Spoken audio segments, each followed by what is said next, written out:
Mis hermanos, vamos a abrir nuestras Biblias. Por la gracia de nuestro Dios, estamos finalizando hoy una nueva serie, y como siempre digo, cada vez que terminamos una serie a uno le agarra como una nostalgia de dejar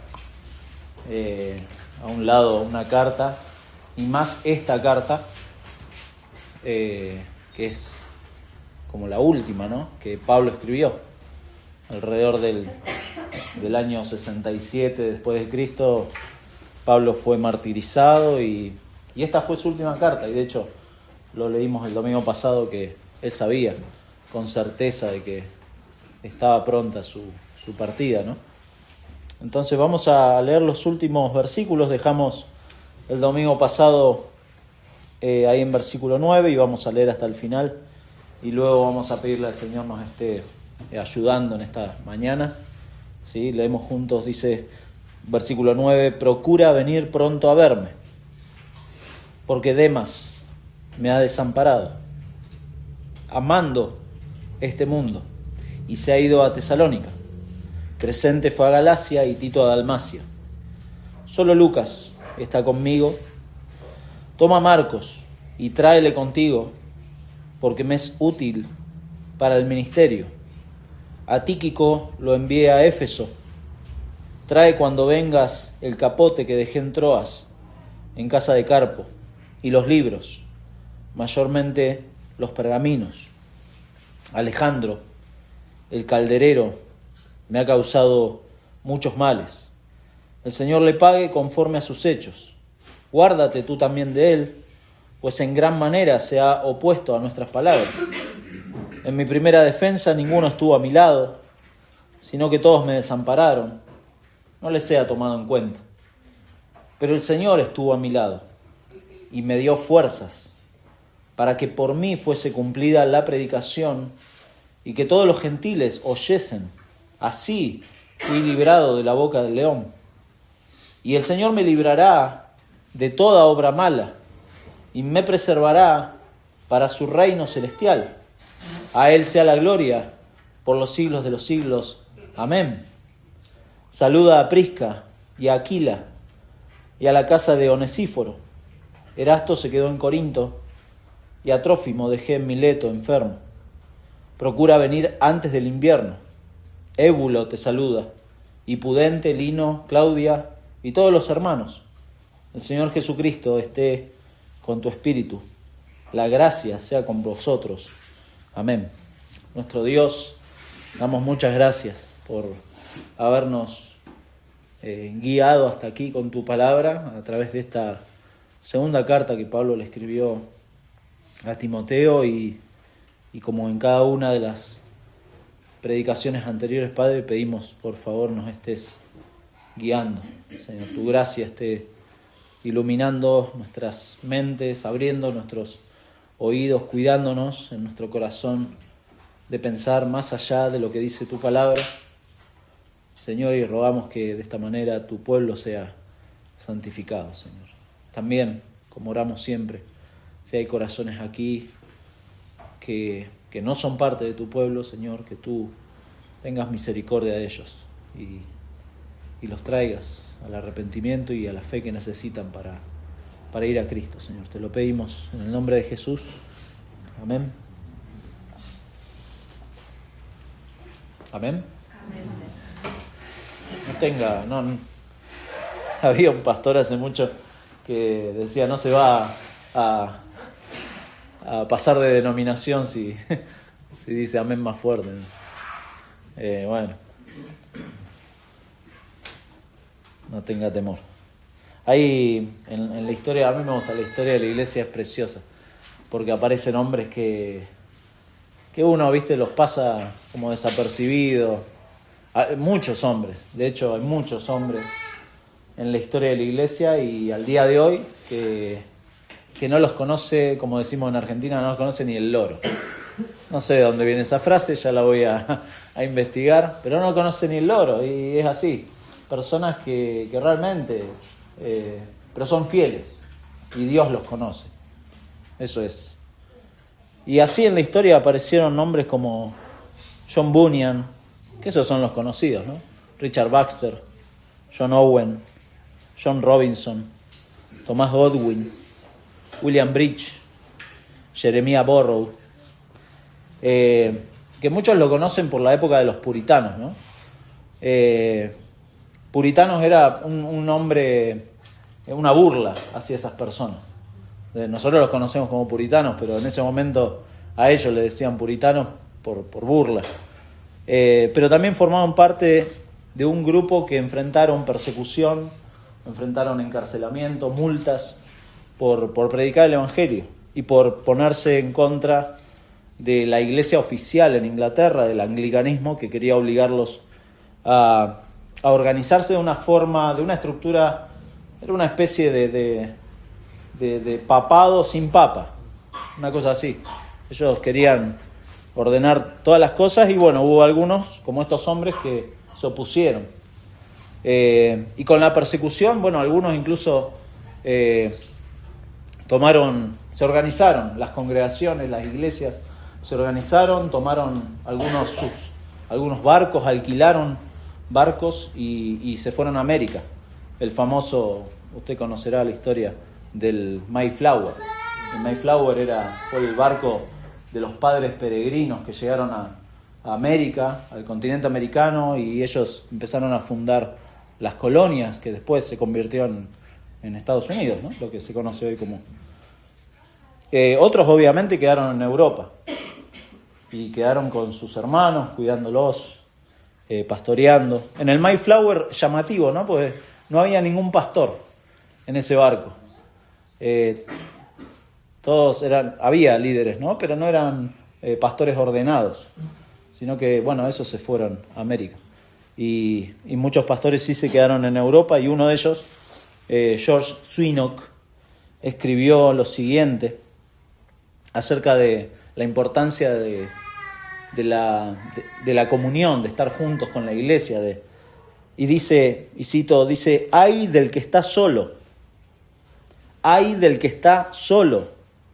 David estaba solo cuando Satanás lo llevó a deshonrar a la esposa de su prójimo. Cuando el rebaño permanece unido, está seguro, al estar bajo la supervisión de un pastor. Pero si una oveja queda rezagada del resto, es una presa rápida para el lobo voraz. No es empresa difícil robar la casa que está situada lejos de otros vecinos. Satanás, cual pirata cruel, anda en busca de aquellas embarcaciones que navegan sin que nadie las escolte. Fin de la cita. Ay del que está solo. Bueno, el apóstol Pablo consideraba esto. En las últimas 10 predicaciones recorrimos 10 predicaciones, esta es la 10ª. Recorrimos la última carta de alguien que tenía no solamente la certeza de su muerte, como hemos leído, sino también en medio de esta circunstancia él deseaba ver a Timoteo, él deseaba ver a sus hermanos, en particular a Timoteo, a quien le escribe. De hecho, pensaba recién, estaba sentado y cantábamos cómo en el poder del Señor nos sostendrá, y Timoteo recibió una carta de alguien que estaba sufriendo, de Pablo, que estaba solo en la cárcel. Hoy hay un reclamo al revés, ¿no? Esperamos que nos escriban. Si yo estoy sufriendo, escribime.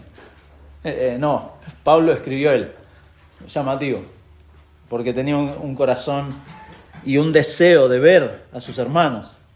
La certeza que Pablo tenía era esta, capítulo 4, versículo 6: «Porque yo ya estoy para ser sacrificado y el tiempo de mi partida está cercano. He peleado la buena batalla, he acabado la carrera, he guardado la fe. Por lo demás me está guardada la corona de justicia, la cual me dará el Señor, juez justo, en aquel día, y no solo a mí, sino también a todos los que aman su venida». Pablo no lo está diciendo a modo de queja, no está quejándose, sino que realmente hay un tono de esperanza que ante el pedido de predicar, pues esto le dice a Timoteo, ¿no? Timoteo, seguí predicando, predicá, que lo haga todo a la luz de esta esperanza que nos sostiene. La esperanza de la venida del Señor es la que nos sostiene. Todos los que amamos de esta manera el regreso del Señor, estamos sostenidos, como cantábamos al último, su poder me sostendrá. Y entonces el apóstol Pablo termina esta carta de la misma forma que la empezó, con este último deseo, que podemos ver acá en esta expresión. 2 veces lo dice, procura venir, versículo 9 y versículo 21. Procura venir. Este es el último deseo. Están los pedidos ministeriales, están las advertencias ante los peligros de falsos maestros, de falsos cristianos. Eso ha sido muy claro, Pablo, en toda la carta, como el buen depósito, como las sanas palabras, se las tiene que guardar, se las tiene que sostener, las tiene que enseñar a otros, tiene que seguir predicando, tiene que recordar que Jesucristo es el que tiene la autoridad y que es, como vimos en otro pasaje, Él es el dueño de la casa. Jesucristo es el rey del linaje de David, el que resucitó de los muertos, es el que conoce a los suyos. Cristo es el que conoce a los suyos. Y eso es alentador, sin duda, para Timoteo. Y esos suyos van a mostrar evidencia de una fe no fingida en sus vidas. Y todo eso es motor de confianza para Timoteo, para mantenerse fiel en este llamado que ha recibido. Pero acá vemos que el tono de la carta es otro. Deseo verte, Timoteo. Procura venir. Esto es más personal. Timoteo, ya está. Ya no hay pedidos ministeriales, sino que esto es un pedido más íntimo, más personal. Necesito verte. Procura venir a verme, porque lo necesito. Y le va a dar razones. Por eso, Timoteo, procura venir. Este es el último deseo de Pablo frente a las circunstancias que está viviendo. Pablo está, no se olvide, está preso y sabiendo de que va a morir. Y le pide esto, quiero verte. Y esto tiene implicancia para nosotros porque procuramos la comunión con los hermanos. Esa es la idea. Procuramos la comunión más allá de las circunstancias o a pesar de las circunstancias. Procuramos la comunión. Y en este último deseo de Pablo vemos un último deseo en primer lugar en medio del abandono, versículos 9 al 16. En segundo lugar, con el respaldo de Dios, versículos 17 y 18. Y en tercer lugar, un último deseo con el recordatorio de la familia en la fe, versículos 19 al 22. Pablo deseaba esto. Este es su último deseo y procuraba la comunión en medio del abandono, con el respaldo de Dios y recordando a la familia en la fe.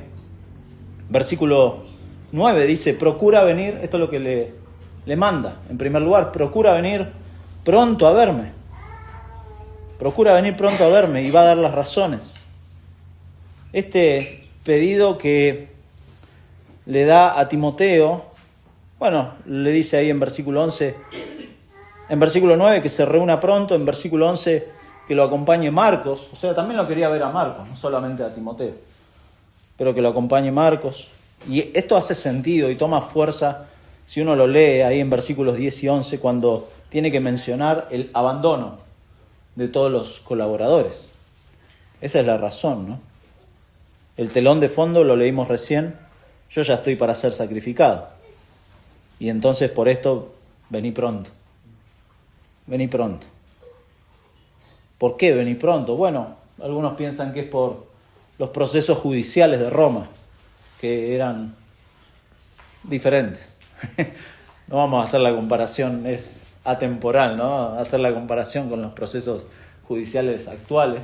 En Roma, enseguida, de hecho, recuerdan ustedes, han visto películas, el César bajaba el dedo solamente y ya. Ese era el proceso judicial. Bueno, el Senado después hizo más complejo eso, pero posiblemente por los tiempos judiciales o el tema del viaje, pero después le va a decir que venga antes del invierno. Quizá el viaje era largo y el clima, hay muchos factores, pero acá vemos la razón principal que le da Pablo en versículo 10 cuando le dice, porque Demas me ha desamparado. amando este mundo. Esta es la razón principal.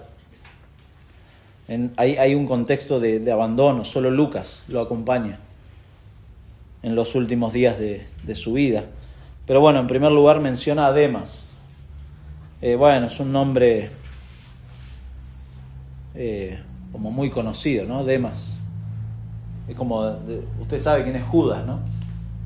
El Iscariote, hay otros Judas. Pero usted sabe. Bueno, con Demas pasa lo mismo, ¿no? En la vida de Pablo. Que ha abandonado a Pablo, dice. Amando este mundo. Interesante, ¿no? Porque siempre tenemos de referencia a Demas como una fe que abandona el camino, ¿no? O un abandono de la fe. Pero puntualmente acá Pablo dice que me abandonó a mí. Bueno, tiene relación. Después dice que lo abandonó amando este mundo, y ahí sí habla de la fe, de Demas. Pero lo abandonó a Pablo, abandonó a su hermano, lo abandonó y lo desamparó en medio de una situación sumamente... Fue bastante cruel la acción de Demas, pero está en relación. Generalmente las personas que abandonan la fe van en un proceso lento muchas veces de abandonar otras cosas relacionadas a la fe, y una es la comunión, que es lo que desea Pablo acá. Vení pronto, porque Demas me ha desamparado, amando a este mundo. Y ese abandono de la fe, ese abandono de Pablo, es evidencia de un amor a Dios que nunca existió. Porque dice justamente la frase, amando este mundo, lo usa Pablo en Romanos, capítulo 12, en versículo 2, cuando le dice a los creyentes en Roma, no se conformen a este siglo, a este mundo. Esa es la frase. No se conformen a eso, y bueno, Demas sí se conformó y amaba este siglo, las cosas de este mundo. Amaba este mundo, lo amaba. Su corazón estaba acá arraigado. Amaba a este mundo, no amaba a Dios. Amaba este mundo, amaba la forma de pensar de este mundo, amaba la forma de conducirse de este mundo, y era finalmente totalmente opuesto a lo que Pablo dijo en versículo 8, que hay muchos que aman su venida, pero acá Demas amó este mundo, no amaba la venida del Señor, ni amaba al Señor, amaba este mundo. Su corazón estaba acá. Hay quienes aman la venida del Señor, como Pablo, como Timoteo, como otros hermanos fieles, pero no Demas. Demas estaba en otra página, totalmente opuesto. Demas, usamos una frase que está mal usada, cuando decimos, no, sí, fulano se fue al mundo. Lo hemos usado, ¿no? Sí, se fue al mundo, qué triste, se fue al mundo. No se fue al mundo, amaba este mundo, porque su corazón estaba en el mundo, y el amor del Padre no estaba en él, como dice el 1 de Juan, ¿no? El que ama este mundo no tiene el amor del Padre. No se fue. La persona que ama este mundo, a la corta o a la larga, muestra cómo lo ama. Y en eso no podemos hacer nada. Mi hermano, no se frustre. Es frustrante humanamente, claro. Pero no se frustre porque usted no puede hacer nada por cambiar el corazón de una persona. Si una persona ama este mundo, usted no puede hacer nada. Dios tiene que cambiar ese corazón. Y Demas amaba este mundo. El verbo que usa Pablo es interesante. Cuando dice amaba este mundo, habla de un proceso que se fue dando. Literalmente, Demas comenzó a amar a este mundo y aún ama a este mundo presente. ¿Se da cuenta? Es un proceso que, bueno, el abandono de la fe no es de un día para el otro. Usted lo sabe. No es que de un día para el otro alguien deja de tener contacto con los hermanos o... No es de un día para el otro. Es un tema del corazón. Toma tiempo a veces, pero siempre es un proceso que incluye desconfianza en Dios, incredulidad, que se refleja en otras cosas. La fe no es algo valioso, es un complemento de la vida, es algo, como decimos a veces, de los fines de semana, pero no es valiosa. La fe no, las cosas de Dios no son valiosas. Las sanas palabras ya no me afecta en el corazón, el amor a Dios no existe, y siempre hay algo en esta vida temporal que ocupa mi corazón, y no Dios. Ese es el proceso que se da, siempre diferente, ¿no? Pero siempre se da. Y Demas, bueno, es un individuo cuyo amor por otras cosas ha ocupado el lugar que les corresponde al amor de Dios. Y eso solamente Dios puede derramar su amor. Y entonces Demas se convierte así, como dijimos antes, en un ícono, ¿no?, del abandono. Si pensamos en Demas decimos, no, claro, Demas, terrible. Pero Pablo, interesante que Pablo acá no se revuelve en este punto, ¿no? Cualquiera de nosotros, uno como pastor, hay veces se revuelve, queda dando vueltas en cuestiones. Pero Pablo acá no, se da cuenta en el texto ahí. Pablo pasa a otra página. Demas me ha desamparado. No se revuelve en eso, sino que se enfoca en el imperativo de este deseo de ver a quien tiene una fe no fingida, a Timoteo.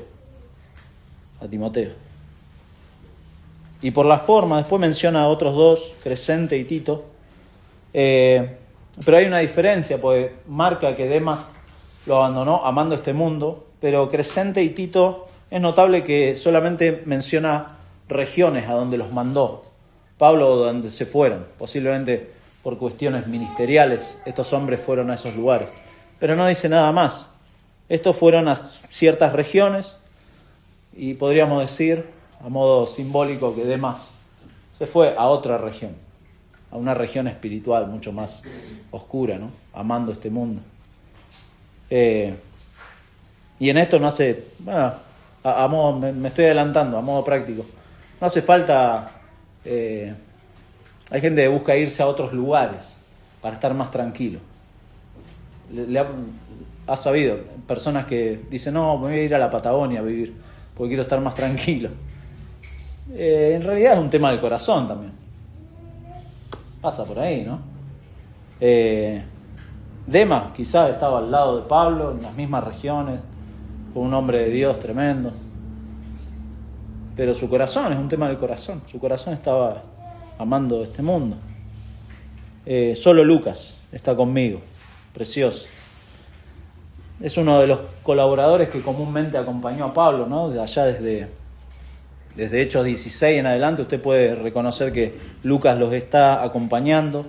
Y Pablo da por sentado que Timoteo va a ir a verlo y le dice, toma a Marcos y tráele contigo. También, precioso, porque no se preocupe, vamos a ir avanzando, porque parece que vamos a ir nombre por nombre, no. Pero tráele contigo a Marcos, semejante viaje desde Éfeso hasta Roma. Capaz que algunos consideran que le decía trae a Marcos, el verbo que usa es para traerlo para que te acompañe, porque es un viaje largo, peligros, no vengas solo, muy importante estar acompañado. Pero acá le dice y le aclara, porque me es útil para el ministerio. Me es útil para el ministerio. Aquel que había en Hechos 13, usted después búsquelo en casa, hermoso, porque había desertado de esos viajes misioneros con Pablo y Bernabé. Pablo había desertado, se había vuelto a casa. Interesante porque no usa la misma palabra de abandono que usa para con Demas. Marcos había pasado por un momento de debilidad espiritual y había desertado en ese momento, pero ahora es útil. Evidentemente el Señor había trabajado en la vida de Marcos y Pablo lo reconoció a eso y le dice, es útil ahora para el ministerio. Bueno, eso pasa con el que es un verdadero creyente y tiene una fe no fingida. No es que, hoy lo dijo Lío, no es que no van a venir pruebas o sufrimientos, pero se va a mantener. El Señor lo va a mantener, el Señor lo va a preservar y el Señor lo va a capacitar, lo va a hacer crecer, madurar. Y seguramente Marcos pasó por ese proceso de santificación. Los verdaderos creyentes siempre crecen, nunca se estancan. El que se estanca y vuelve para atrás y se mantiene en ese patrón de vida, uno tiene que concluir de que no era un creyente. Pero el creyente siempre, con sus más, con sus menos, con sus luchas, siempre crece porque el Señor tiene el poder para hacer eso con sus hijos. Y después, bueno, menciona a Tíquico, otro colaborador que fue enviado a Éfeso. Luego hace un pedido de cosas personales. Acá podríamos hacer un estudio aparte de la capa y de los libros. Un capote. El capote es como una capa, una prenda aparentemente para el invierno. O las cárceles de ahí de Roma eran muy precarias. Y los libros. Amén.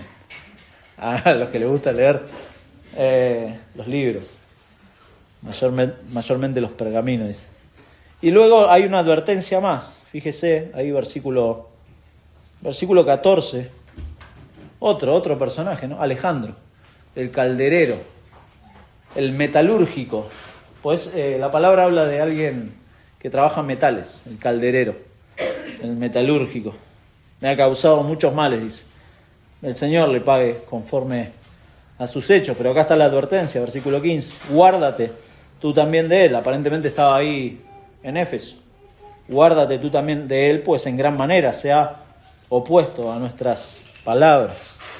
Bueno, este Alejandro posiblemente, de nuevo, Hechos 19, si no me equivoco, ahí aparece Alejandro como parte del liderazgo de la iglesia en Éfeso, y se arma ahí una trifulca, y Alejandro es el que toma la palabra y lo arrastran, dice ahí en Hechos, para que hable y cuente a ver qué estaba pasando. Bueno, Alejandro aparentemente era un hombre de influencia, un posible líder. En 1 Timoteo menciona, y es muy seguro que sea el mismo, 1 Timoteo capítulo 1, en versículo 19, le dice a Timoteo que mantenga la fe y la buena conciencia, desechando la cual naufragaron en cuanto a la fe algunos, de los cuales son Himeneo y Alejandro, a quienes entregué a Satanás para que aprendan a no blasfemar. Llegó a ese punto. Alejandro, líder de la iglesia ahí en Éfeso, llegó al punto de abandonar la buena conciencia, dice. Cuando uno ya distorsiona la palabra de Dios, la conciencia se ve afectada y bueno, y Alejandro llegó al punto de blasfemar, tremendo, blasfemar contra Dios. Y acá dice que bueno, este hombre le ha causado muchos males a Pablo, y le dice a Timoteo, bueno, cuídate de él, protegete. El guárdate es mantener las defensas en alto y cuídate de esta persona, pues está ahí dando vueltas y complica la situación en la iglesia. Y redondea a Pablo este deseo y vuelve al punto del abandono. Fíjese, versículo 16. En mi primera defensa, aparentemente tuvo varias defensas en Roma, Pablo. En mi primera defensa, ninguno estuvo a mi lado, sino que todos me desampararon. No les sea tomado en cuenta. No les sea tomado en cuenta. Bueno, una frase que también nos recuerda el corazón perdonador, ¿no? El Señor usó una frase similar en la cruz ante el mal que le estaban haciendo. No les tomes en cuenta esto. Este último deseo de Pablo, en este contexto de abandono, lejos de victimizarse, Pablo no se... Usted lee sus cartas y en ningún momento se victimiza. Cuando está en la cárcel, la mayoría las escribió en la cárcel y no decía, pobrecito de mí. No estaba victimizándose. Tampoco las circunstancias lo llevaron a pecar a Pablo, o a guardar rencor, lo dice ahí, ¿no? No le seas tomado en cuenta esto.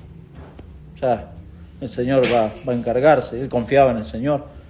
Pero sí afirma algo precioso ahí, versículo 17. Pero el Señor estuvo a mi lado y me dio fuerza. Tremendo. Abandono total, pero el Señor estuvo a mi lado y me dio fuerza, para que por mí fuese cumplida la predicación y que todos los gentiles oyesen. Así fui librado de la boca del león, y el Señor me librará de toda obra mala y me preservará para su reino celestial. A Él sea la gloria por los siglos de los siglos. Amén. En este último deseo también vemos en segundo lugar, entonces, el respaldo de Dios. El respaldo de Dios. El Señor estuvo a mi lado, respaldándolo. Por eso dijimos, los cristianos procuramos o deseamos la comunión a pesar de las circunstancias, por esto mismo también, por lo que nos une, lo que el Señor está a nuestro lado, el Señor está con su iglesia, está guardando a sus hijos, el Señor es el buen pastor que cuida a sus ovejas que están en las manos del Padre. Entonces, a pesar de las circunstancias, lo que nos une es el Señor. Y entonces, claro, deseo verte, Timoteo, porque yo sé que sos un hermano que tiene una fe no fingida y que vas a animarme con palabras escriturales que me hablen de Dios, no con tonteras. No me vas a venir, no sé, a veces yo soy el primero, ¿no? Que nos ponemos, no sé, a hablar. A mí me gusta el fútbol y nos ponemos a hablar de fútbol y perdónenme, yo sé que hay veces, perdónenme, pues es como alguien dijo, es mi cable a tierra. Hay gente que tiene cable a tierra en la Fórmula 1. Bueno, el fútbol a mí me gusta verlo por eso. No me enojo. Me siento a verlo tranqui. No me enojo. Capaz que adentro sí estoy diciendo a fulano, dale. Pero no lo expreso. No soy. Antes sí, antes era un desastre. Pero bueno, el Señor estuvo a mi lado y me dio fuerza. No, estoy sacando de contexto. Pero acá Pablo desea que Timoteo venga a él, porque lo unía la misma fe, una fe no fingida, una fe afirmada en el Señor, con claridad doctrinal, porque le ha hablado del buen depósito, de las sanas palabras. Esto es importante. Yo no sé si ha escuchado o ha usado estas frases. No quiero ir a la iglesia. No quiero ir a la iglesia porque ahí hay hipocresía. Bueno, bienvenido. Delante de Dios el Señor nos conoce. Hoy hablaba Lío de que nos conoce profundamente. No voy a la iglesia porque no me siento bien. No me siento bien, no en el sentido de salud. Hay gente, hoy tenemos ausencia de hermanos porque están mal de salud. No es eso. Pero hay veces que decimos no me siento bien. Pero es otra cosa, el no me siento bien. No sé si usted me entiende. No voy a la iglesia porque no me gusta. Bueno, ese es otro nivel, ¿no? Ya llegó a otro nivel. O no voy porque me vino familia, por ejemplo. Y no está mal que lo visite familia, pero no se deje influenciar. Si su familia es incrédula, tráigalos a la iglesia. O por lo menos que vean que usted ama al Señor antes que otras cosas, ¿no? Eso es importante. No voy porque estoy cansado. Bueno, también hay que ver qué le genera el cansancio, ¿no? Hay que preguntar eso. Y podemos así poner 1000 excusas, ¿no? Tenemos 1000 excusas para todos los días. Pero si hay personas que pudieron haber puesto 1000 excusas, y mayores que estas, sin duda eran estos hombres de la iglesia primitiva. Pablo, Timoteo, los hombres fieles. Claro, algunos pusieron por delante el amor a otras cosas, como Demas, ¿no? Lo vimos recién. Pero muchos, y gracias a Dios por esos hombres, muchos el Señor los preservó, muchos fueron fieles, como Pablo, como Timoteo, y a través de ellos nos llegó el Evangelio. Yo me preguntaba, cuando estaba escribiendo esto, me preguntaba si toda la iglesia, todas las iglesias locales, en todos los lugares, acá en Latinoamérica, en Estados Unidos, en Europa, en todos los lugares, todos los cristianos fueran como yo, ¿cómo sería la iglesia? Y gracias a Dios, que Dios guarda a esos hombres fieles. Y no todos los cristianos son como yo. Gracias a Dios. Hay hombres que son sostenidos y más allá de las circunstancias llevan el Evangelio. No les importa nada. Y lo llevan. Esta semana, hablábamos con mi esposa de ella me hablaba a mí, de William Carey, misioneros, ¿no? William Carey, ahí está, William Carey estuvo en la India, Hudson Taylor, que estuvo en China, Adoniram Hudson, que estuvo en Birmania, hombres que si usted lee las historias, y hablábamos con otro hermano de las biografías, ¿no? Leer biografías hace a veces muy bien. George Mueller, alguien anduvo leyendo, ¿no? De George Mueller, el hombre casi 120 escuelas fundó, tremendo, todo con el fin de llegar con el Evangelio. Jim Elliot, tremendo, la historia de Jim Elliot, que no llegó a los 30 años y fue martirizado por una tribu ahí en la selva ecuatoriana. Tremendo. Y cuántos, como dijimos al principio, cuántos anónimos, ¿no? Que no tenemos ni idea. Hombres que a pesar de las circunstancias tuvieron al Señor a su lado. El Señor los fortaleció. ¿Con qué fin? Como lo dice Pablo ahí, para que por mí fuese cumplida la predicación y que todos los gentiles oyesen. Bueno, interesante, ¿no? Porque el Señor fortaleció a Pablo con un fin específico. Y cuando el Señor fortalece, uno puede sacar este principio, el Señor fortalece a los creyentes siempre con el fin de que el Señor sea glorificado. No sé si le ha pasado de, Señor, te pido me fortalezcas. Y el Señor te fortalece, pero seguís viviendo la vida. ¿Para qué te fortalece el Señor? Para glorificarlo. Acá en el caso de Pablo, para seguir predicando, para que se cumpla la predicación, para que los gentiles oigan del Señor. No sé si se lo pregunto a usted, pero ¿para qué el Señor lo salvó? Es una pregunta. ¿Para qué lo salvó? ¿Para qué el Señor lo buscó? ¿Para qué envió a su Hijo? ¿Para qué lo perdonó? ¿Para qué aplicó la justicia de Cristo en su vida miserable y en la mía? ¿Para qué? ¿Para seguir viviendo su vida como se le ocurre a usted? No, el Señor nos salva y en este caso a Pablo lo fortalece para seguir haciendo lo que el creyente tiene que hacer y es glorificar a Dios con su vida. ¿Para qué el Señor me salvó? ¿Para qué lo hizo? Bueno, el mandato de Pablo, no sé si recuerda ahí en Hechos, capítulo 9, cuando el Señor lo interceptó camino a Damasco, le dijo, vos vas a ser testigo mío delante de los judíos, delante de reyes, delante de los hijos de Israel. Bueno, eso se estaba cumpliendo acá. Eso se estaba cumpliendo.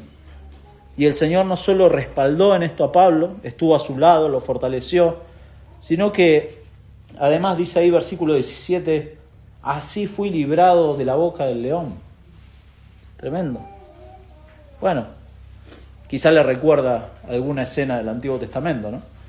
Daniel fue librado, ¿no?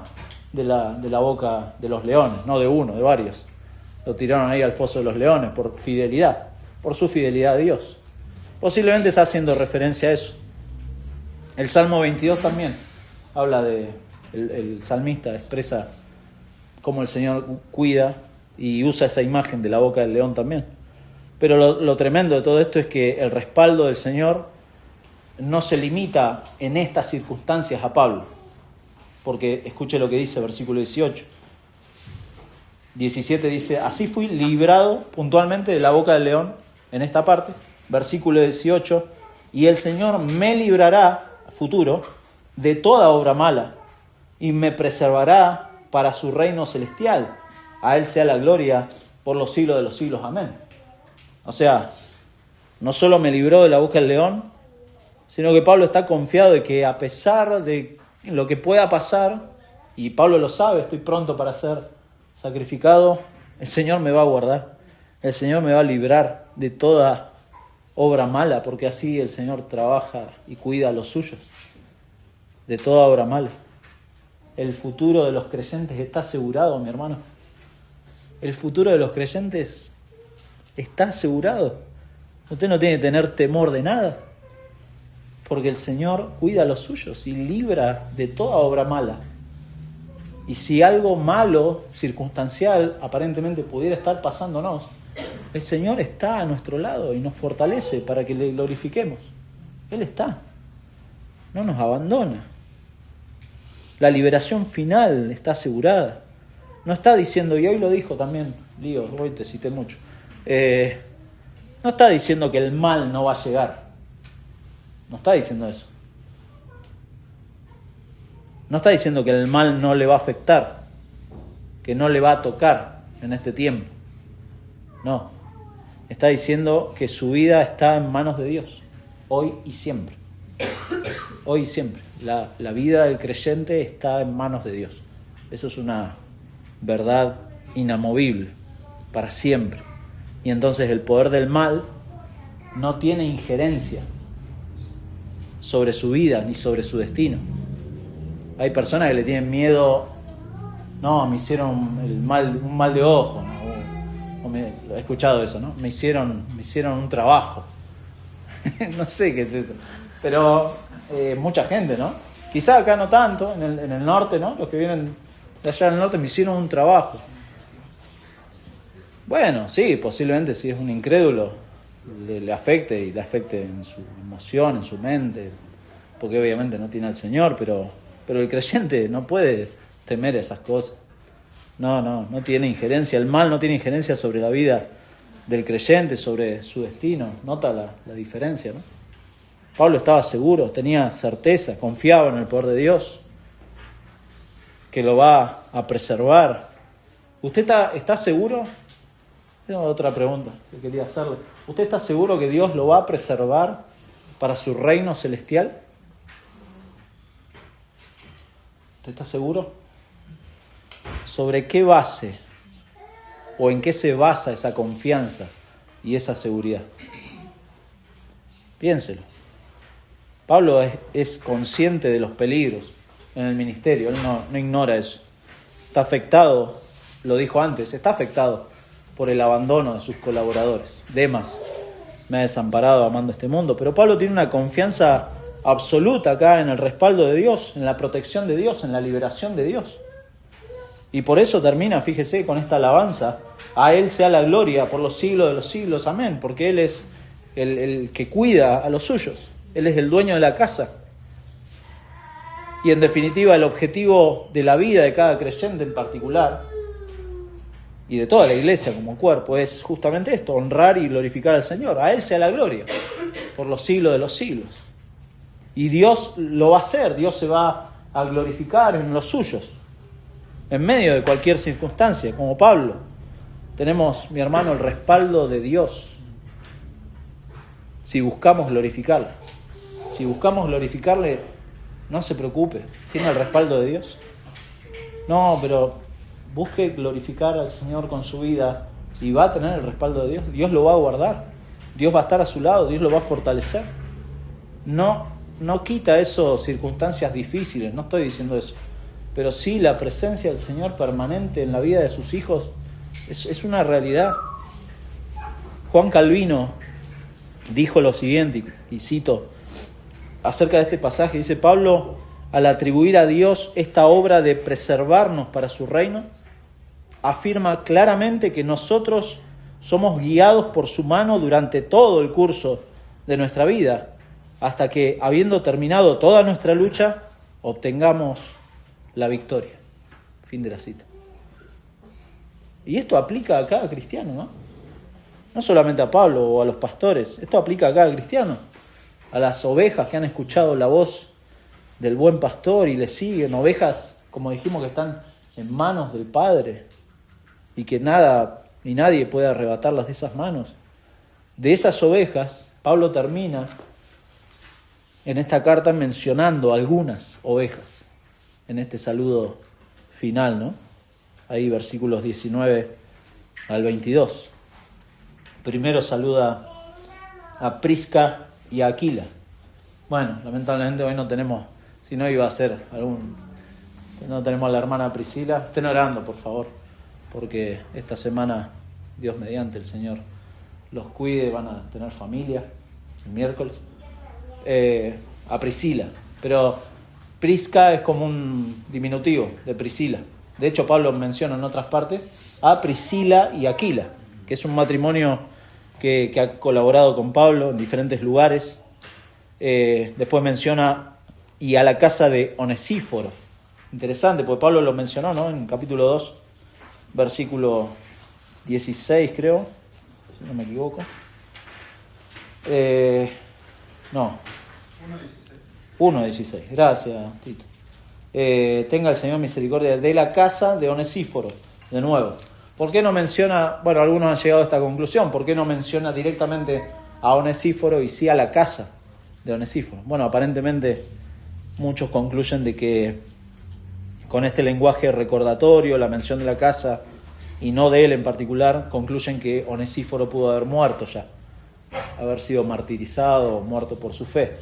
Pero el testimonio de Onesíforo afectó a su casa, a su familia, a los que estaban a cargo de él, y estos continuaron la obra que Onesíforo había hecho a favor del ministerio de Pablo. La casa de Onesíforo. Erasto, de nuevo. Bueno, si es el mismo que se menciona en otras partes va a encontrar algún Erasto. Si es el mismo, también era compañero de Pablo, Timoteo lo conocía. En otra carta, de hecho, era reconocido porque era el tesorero de la ciudad de Corinto. Entonces era como el ministro de Economía. Era un hombre, claro, muy conocido, pero fiel al Señor, y era de testimonio al estar en un lugar público.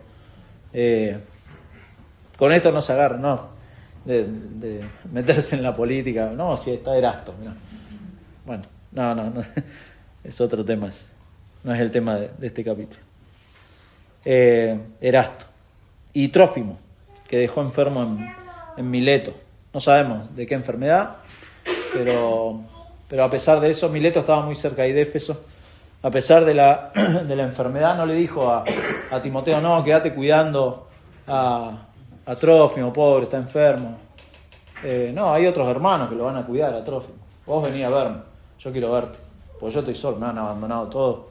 Vos vení a verme, tráeme esto, aquello, lo que ya le ha dicho. Pero a todos estos Pablo le pide que los salude, que son sus hermanos, los recuerda, es hermoso eso.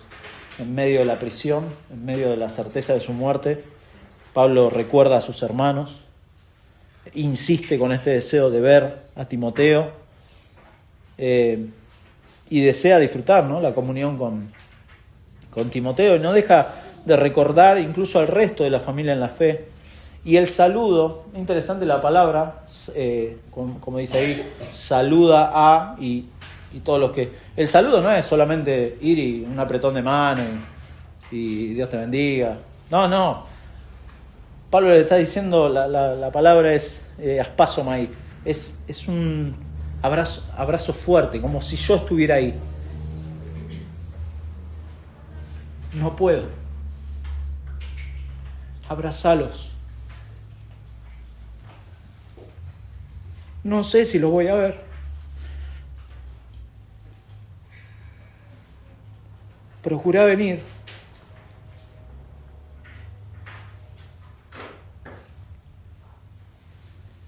Procurá venir antes del invierno. Cuidá tu vida, porque antes del invierno se puede viajar. Después del invierno no vas a poder viajar. Y vamos a tener que esperar hasta la primavera. Y yo no sé si el juicio salga en lo inmediato. No sé si va a pasar mucho tiempo. Quizá no te vea más. Procura esto.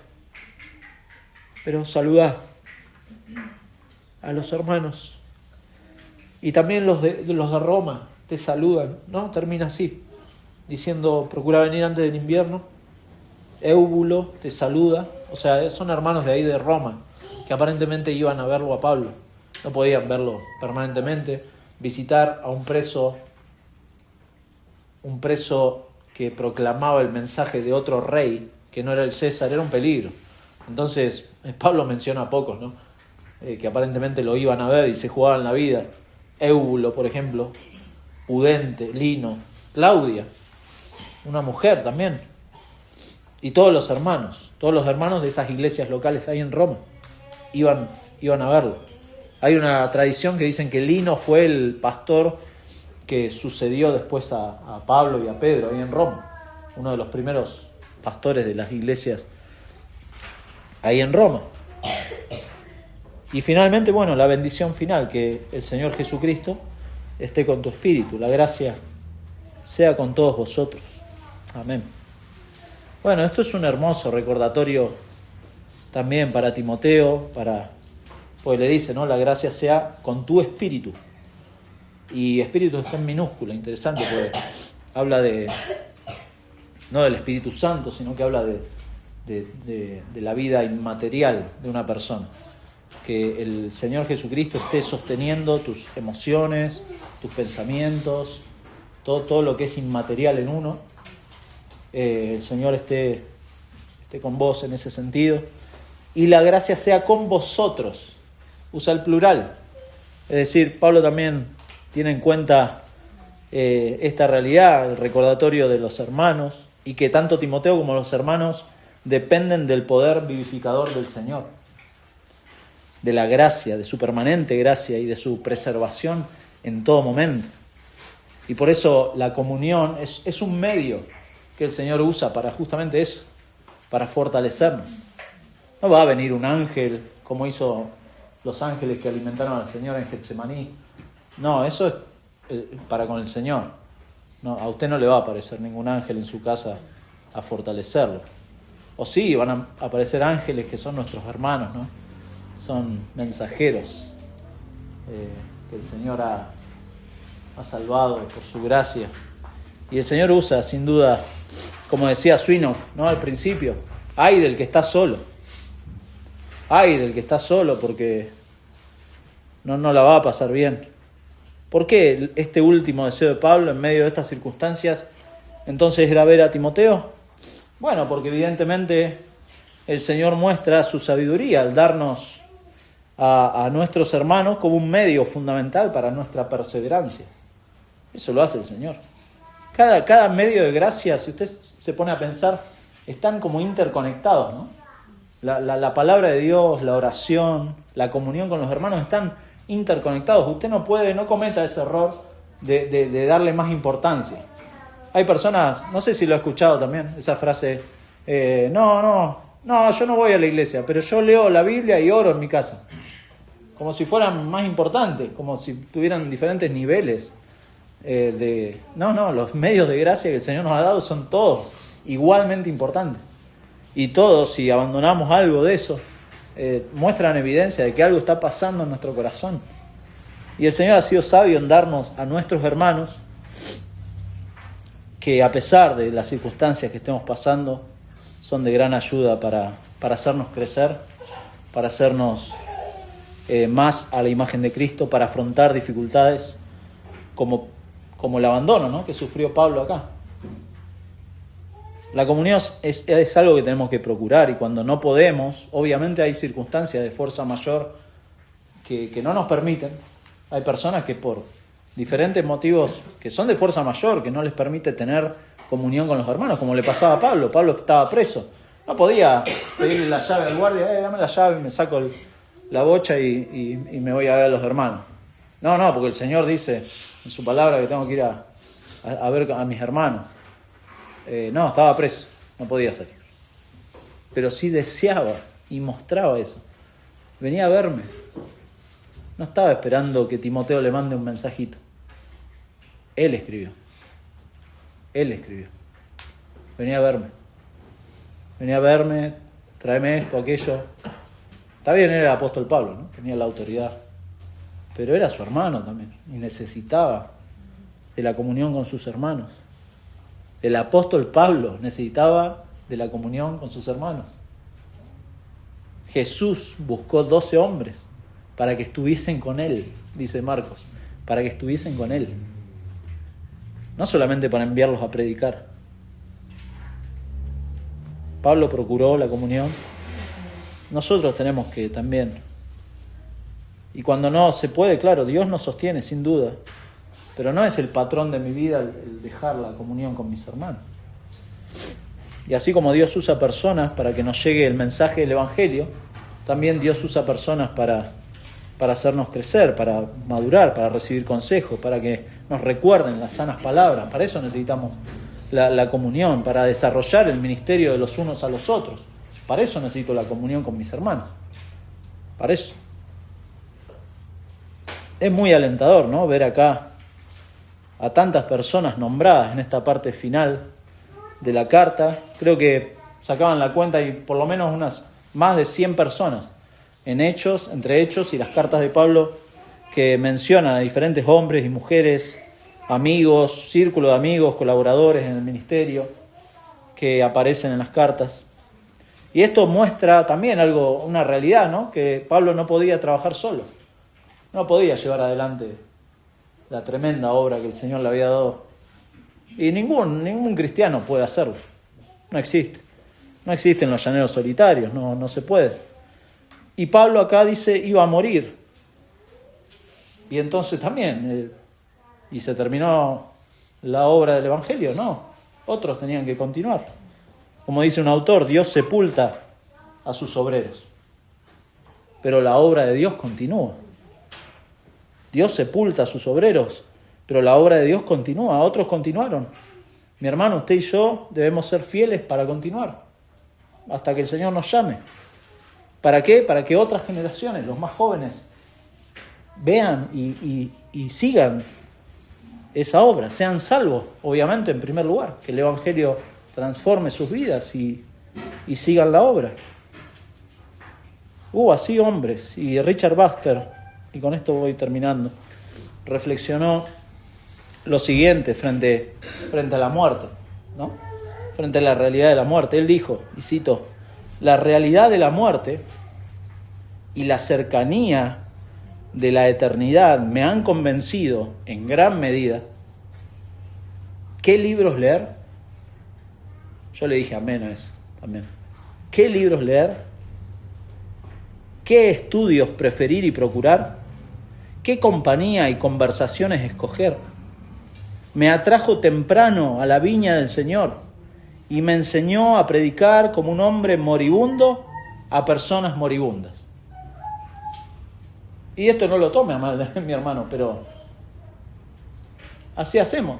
Predicamos hombres moribundos a personas moribundas. Usted no es eterno y va a seguir, la obra del Señor sigue. Por eso la realidad de la muerte y la cercanía de la eternidad deberían hacernos pensar cuáles son nuestras prioridades en nuestra vida. Y Pablo lo tenía muy en claro. Lo tenía muy cerca, ¿no?, a la muerte. Y él lo tenía muy en claro. Quiero verte, Timoteo. Pero mientras tanto, retené la sana doctrina, seguí enseñando, predicá, porque esto es lo más importante que tenemos que hacer. Pero quiero verte también. Quiero verte. Saludá a los hermanos. Y me encanta cómo termina Pablo. Leemos de nuevo Efesios, esto para terminar. Efesios, hoy lo leímos, capítulo 6, versículo 10. Justamente son las iglesias o el grupo de iglesias a las que Timoteo después quedó a cargo. La carta a los Efesios. Versículo 10 dice, por lo demás, hermanos, ya concluyendo, fortaleceos en el Señor y en el poder de su fuerza. Vestíos de toda la armadura de Dios para que podáis estar firmes contra las acechanzas del diablo.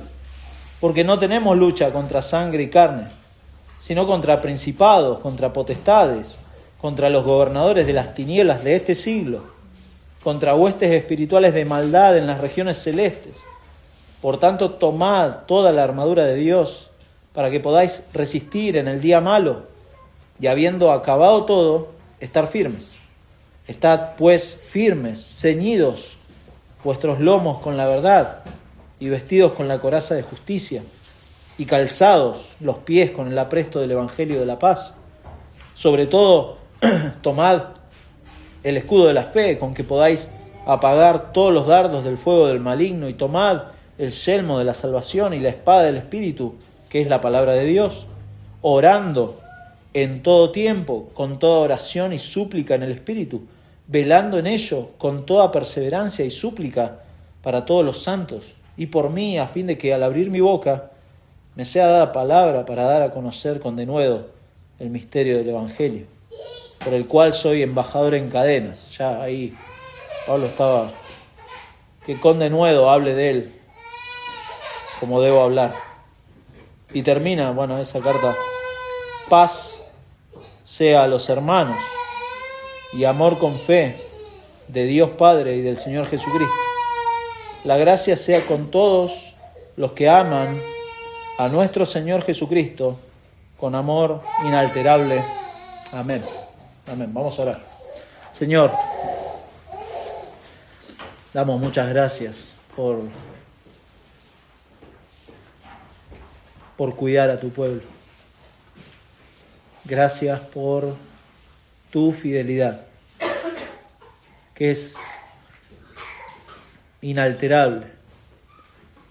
Es impresionante, Señor, pensar que